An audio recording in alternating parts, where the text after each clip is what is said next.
Mga kapuso, tuwing amihan season o malamig ang panahon, nakakaranas po ng andap o ng frost ang mga magsasaka sa ilang matataas na lugar sa bansa, gaya na lang po sa Atok Benguet. Paano kaya ito nakaapekto sa kanila? Narito po ang aking special report.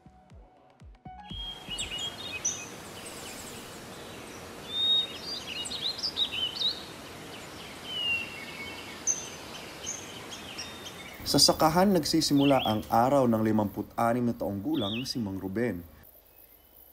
Ngayong umaga, iikutin niya ang kalahating ektarang sakahan niya dito sa Atok Benguet. Titingnan niya kung nabalot ang mga tanim ng andap o ng frost. Tuwing panahon kasi ng amihan, taon-taon daw nilang nararanasan ang pagkakaroon ng andap. Dahil dito, halos mamuti ang mga tanim na nababalot ng yelo. Yung andap kasi unpredictable yan na pero pagka talagang humid at saka yung temperature ay inabot ng 0 sa ground, ayun, nag-aandap po yun. Buti ngayon may medyo mahangin kaya walang andap.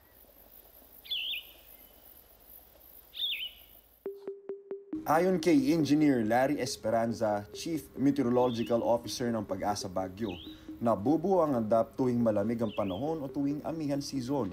Kadalasan nagsisimula ito ng Desyembre hanggang Pebrero. Maraming factor ito, no? Unang-una yung elevation ng isang lugar, ano? At least more than 1,600 above mean sea level, ano? And then the temperature must be lower than 12 degrees Celsius. Itong mga nakaraang linggo, lubha pong naapektuhan ng andap o ng frost. Kung makita nyo dito mga kapuso, itong mga repolyo ngayon na ito ay wala pong frost, no? Nangyayari po ang andap dahil po yan sa malamig na moisture, nagyayelo po. Kaya naman po nagdudulot ng ice crystals. Makikita mo mamumuti dito.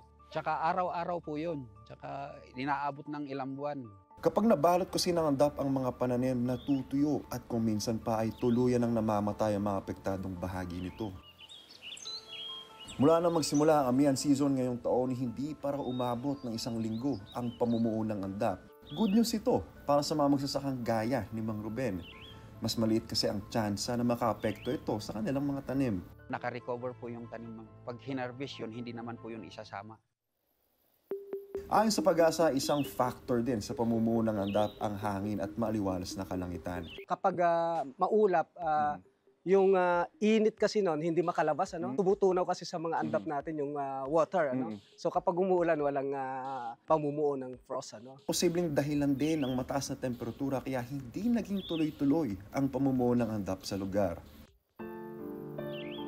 Dahil taon-taon ang nakakaranas ng andap ang mga taga-Atok, ang panlaban nila, pagdidilig ng tubig para tunawin ang mga namuong yelo. Pwede nang diligan kasi hindi pwedeng diligan na ganitong oras na habang nag-aandap kasi lalong kakapal yung frost.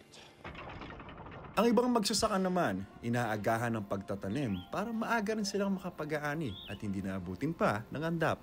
Kamusta kayo dito, Angay? Mayat latta, nalamin ka no? Malamig daw. Mayat, sabi nila, ayos daw sila dyan.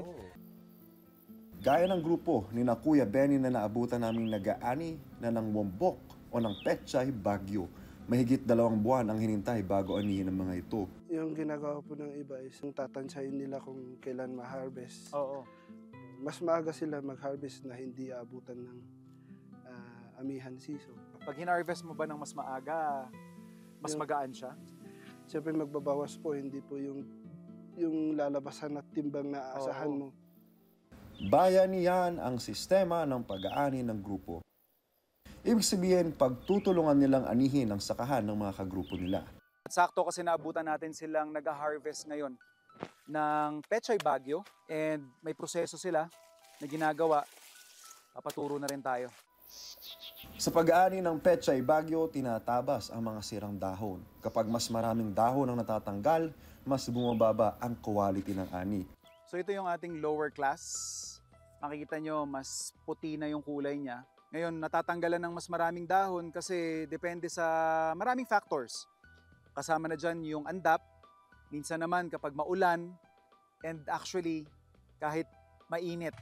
Mula kasi sa pagsisimula ng pagtatanim hanggang sa pag-aani at pagtatransport ng mga ito, lahat ay may kaakibat na gastos. Yung second class nila or yung lower class nila na Wombok, tinatapon na lang.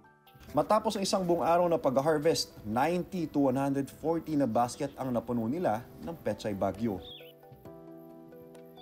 Ang isang basket, 40 to 50 kilograms ang bigat. Mahirap po yung pagiging farmer pero ganun po talaga yung parang nakasanayan na pag-farm po. Sugal po yan eh. Hindi mo alam kung Kailan ka tatama. Oo, kung maganda yung abutan ng presyo.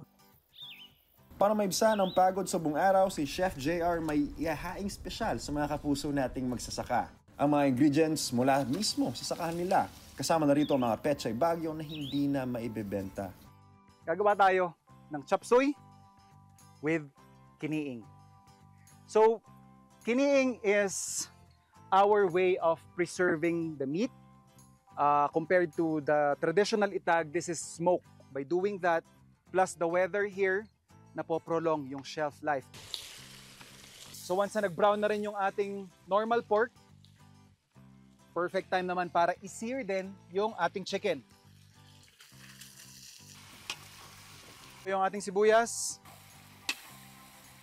season na natin ng ating oyster sauce. Next up, yung ating carrots, yung ating wombok, at yung ating bell pepper. Pakukuluin lang natin to 3 to 5 minutes. Pwede tayo mag-serve.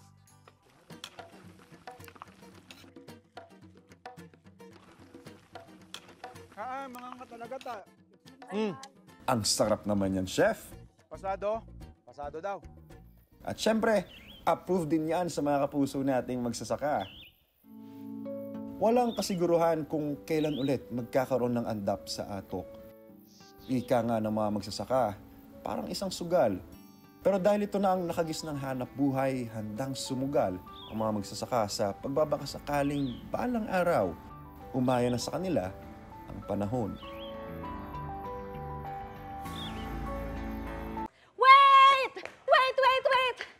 Wait lang! Huwag mo muna i-close. Mag-subscribe ka na muna sa GMA Public Affairs YouTube channel para lagi kang una sa mga latest kwento at balita.